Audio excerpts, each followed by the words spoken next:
when Donald Trump gets me inside the building I'm standing outside of right now, it won't be this way anymore. American agriculture will come roaring back, and so will American health. If you want this to happen as much as I do, please donate what you can to make America healthy again at mahanow.org. That was HHS Secretary Robert F. Kennedy Jr. In October, he was given a mandate to make America healthy again. But that mandate may be impossible, while President Trump's promise to drill, baby, drill is still in play. That's according to climate journalist Emily Atkin. As Atkin points out, big ag relies on big oil, since most synthetic fertilizers and pesticides are made from fossil fuels. What's more, organic farmers are paying the price. Joining us now to unpack all of this is Emily Atkin, author and co-founder of Heated, a weekly newsletter dedicated to analysis and original reporting on the climate crisis. Welcome. Emily, thanks for having me. Emily, thank you so much for being here. When Robert Kennedy said he was going to make America healthy again, as you make clear in your own Substack, Heated, how are you going to make America healthy again if you can't really help organic farmers, regenerative agriculture, getting rid of all these chemicals and our pesticides, et cetera? However, the president, having promised oil and gas, he'll basically do anything they want, having proven that he's making good on that promise, getting rid of pages not only in the agriculture department, but in other areas as well, as you've mentioned in your Substack, that even report on climate change. What about this inherent contradiction? Is Bobby Kennedy being kneecapped? Is all of that effort to make America healthy again, as it relates to regenerative agriculture, et cetera, just being completely stymied? Was it just a ruse? Is it a complete bait and switch? What's going on? Yeah, I think it's really important for people to understand that if you cannot rein in pollution from the oil and gas industry, then you cannot make America healthy again, full stop. And I think people normally think of pollution from smokestacks as being the extent of pollution from the oil and gas industry. Maybe they think of climate change as being the extent of pollution of oil and gas industry. Yes, but it's so much more than that. It's pollution from cars. It's pollution from agriculture, as you pointed out. Pesticides and synthetic fertilizers are made primarily from fossil fuels. It's petrochemicals, which are the oil and gas derived products in synthetic fertilizers and fossil fuels. It's plastics. It's microplastics. It is impossible to make America healthy again without being able to rein in big oil. And you know, Trump said in his speech, in his victory speech after he won the election, it was a very long speech, and if you didn't listen to the whole thing, you might have missed it. He explicitly said, we're going to give Bobby Kennedy full reign to do whatever he wants on Make America Healthy Again, except for oil. You have to leave oil in my hands. And that to me just said it all. That said, okay, so we're not making America healthy again. Okay, so this was just a lie to get millions of wellness-focused, genuinely concerned, especially mothers and fathers, to get on board with this administration. What are recommendations you would make to the Trump administration that are within their, I guess, potential to implement that would address some of your concerns about how the oil and gas industry negatively impacts people's health? There are very few recommendations that I can directly make to an administration that has shown itself to be bought and paid for by the oil industry. At the oil industry's largest conference this week, it's known as the Coachella of the oil industry. It's called CERAWeek.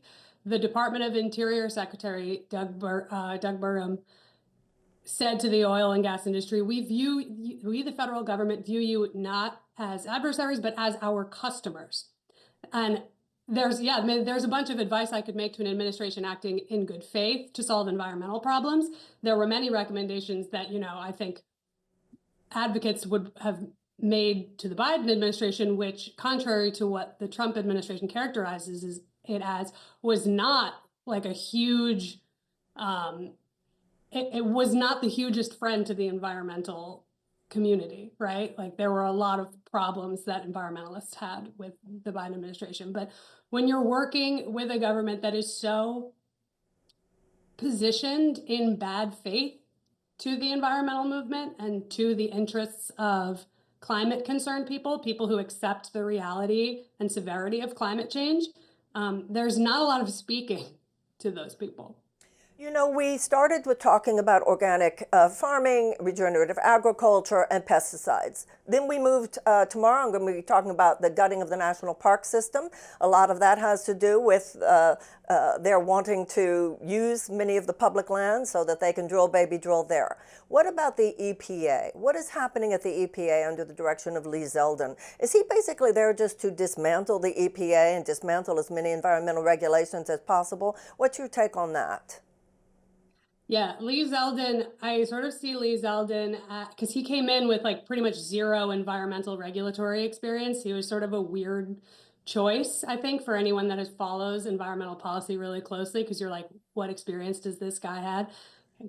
And I think he's sort of proven himself, in my opinion, to be like Aaron Burr, like how Alexander Hamilton describes Aaron Burr. It's like, yeah, I don't agree with Jefferson, but Jefferson has beliefs and Burr has none, right? Like Zeldin is there to be a mouthpiece for the fossil fuel industry, essentially. That's how I see it. Last week, he announced the biggest deregulatory action in EPA history, as he called it, 31 different rules, environmental rules, some bedrock environmental law that the EPA is going to roll back. This includes mercury air toxic standards, so standards that prevent fossil fuel companies and coal companies from emitting a lot of mercury into the atmosphere.